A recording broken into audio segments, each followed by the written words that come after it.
Василий Богданович, с праздником вас. Денсаулықтар жақшымы?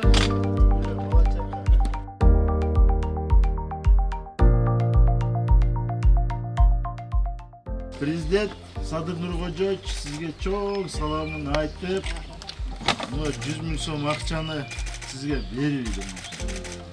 Ушуну алып иштетесиң.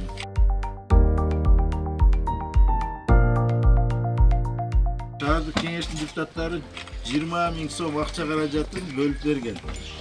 Аны силердин шотуңарга салып коет.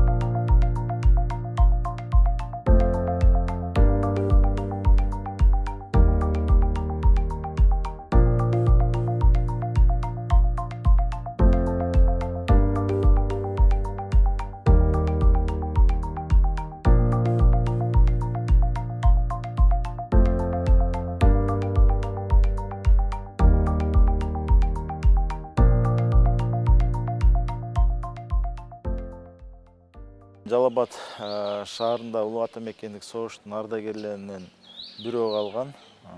Бул Сафин аксакалыбыз. Бул аксакалды бүгүн биз мынакей куттуктап, президенттин Садыр Нуркожоевичтин 100 000 сом берген акчасын өзүнүн колубуз менен тапшырдык. Анан өзүбүздүн шаардык бюджеттин эсебинен 20 000 сом акча каражатын и кичинекей шириндиктер менен тапшырып кабар алып келдик да. Концлагердин туткуну боюнча дагы бизде Павловна эжебиз бар.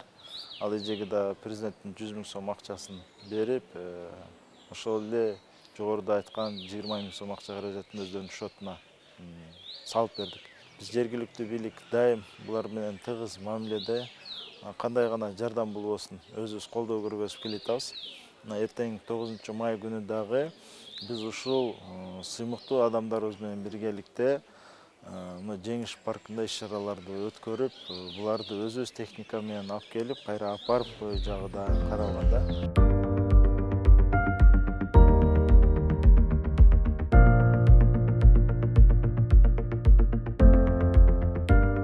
Улуу жеңиштин согуштун катышуучуларын, ардагерлерин жана тылдын эмгекчилерин өзүм атыман жана шаардык кеңештин атынан чын жүрөгүмөн, чын ниетиммен куттуктайм. Согуш убагында кан майданында өзүнүн жанын берип, келечек үчүн, жаркын келечек үчүн өзүнүн канын, жанын аябаган ардагерлерибиз ар дайым биздин эсибизде.